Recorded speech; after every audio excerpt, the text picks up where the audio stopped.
Halo semua, kita akan mempelajari pengenalan ilustrasi digital dan teknik vektor.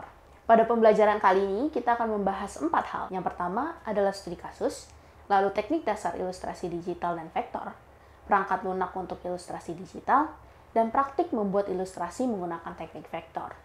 Mari kita membahas studi kasus. Bayangkan, Anda diminta oleh sebuah perusahaan startup untuk membuat logo yang merepresentasikan tema teknologi dan inovasi. Logo ini harus digunakan dalam berbagai ukuran tanpa kehilangan kualitasnya. Apa saja langkah awal yang Anda ambil dalam membuat logo menggunakan teknik vektor? Anda bisa memulai dengan sketsa atau wireframe dari ide logo, memilih bentuk-bentuk dasar yang relevan, dan mempertimbangkan tema warna. Lalu, mengapa ilustrasi vektor menjadi pilihan yang baik untuk logo dibandingkan ilustrasi raster? Ilustrasi vektor dapat diperbesar atau diperkecil tanpa kehilangan kualitas, yang membuatnya ideal untuk berbagai ukuran dan media.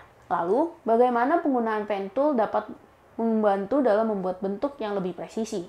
Pen tool memungkinkan pengguna membuat garis dan kurva yang halus, presisi, dan juga fleksibel untuk disesuaikan, sehingga sangat efektif untuk membuat bentuk-bentuk spesifik dalam logo. Lalu, bagaimana cara menambahkan efek bayangan dalam ilustrasi vektor untuk memberi kedalaman pada logo? Dengan menggunakan gradient tool atau menambahkan objek transparan di belakang bentuk utama, dapat menciptakan efek bayangan. Lalu apa saja yang perlu diperhatikan saat memilih warna dalam ilustrasi logo vektor?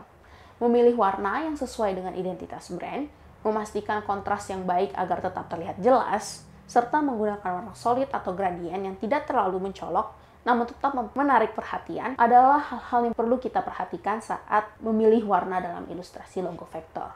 Yang pertama, marilah kita bahas pendahuluan ilustrasi digital dan vektor. Ilustrasi digital adalah proses menggambar atau menciptakan gambar menggunakan perangkat elektronik seperti komputer atau tablet grafis. Metode ini mencakup berbagai pendekatan. Salah satunya adalah ilustrasi vektor. Berbeda dengan ilustrasi berbasis pixel atau raster, ilustrasi vektor menggunakan rumus matematika untuk menggambarkan objek, membuatnya dapat diperbesar dan diperkecil tanpa kehilangan kualitasnya.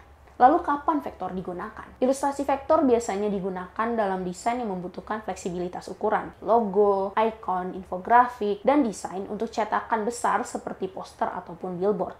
Keuntungan ilustrasi vektor adalah resolusi yang tidak terbatas, ukuran file yang kecil, dan kustomisasi yang fleksibel. Resolusi yang tak terbatas membuat vektor dapat diperbesar dan tidak mengalami penurunan kualitas. Berbeda dengan raster yang akan pecah ketika diperbesar. Lalu ukuran file yang kecil pada vektor hanya menyimpan data koordinat dan tidak mengandalkan pixel, sehingga lebih ringan. Lalu terdapat pula kustomisasi yang fleksibel di mana elemen-elemen vektor mudah dimodifikasi dan dikombinasikan untuk menciptakan ilustrasi yang lebih kompleks. Selanjutnya kita akan membahas teknik dasar ilustrasi vektor. Yang pertama, kita akan mengenali garis dan bentuk dasar. Terdapat alat garis atau line tools untuk menggambar garis lurus atau lengkung dengan presisi. Alat ini digunakan untuk membuat kerangka atau dasar dari ilustrasi.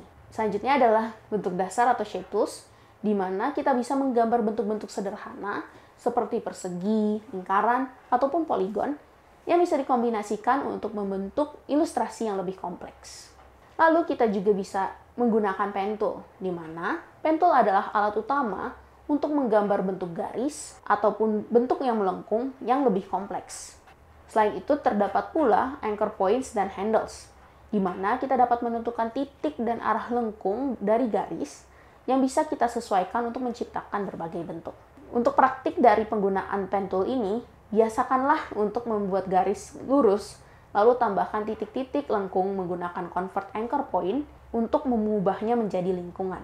Untuk praktek penggunaan pen tool, biasakanlah membuat sebuah garis lurus, lalu tambahkan titik-titik lengkung menggunakan convert anchor point tool untuk mengubahnya menjadi lengkungan.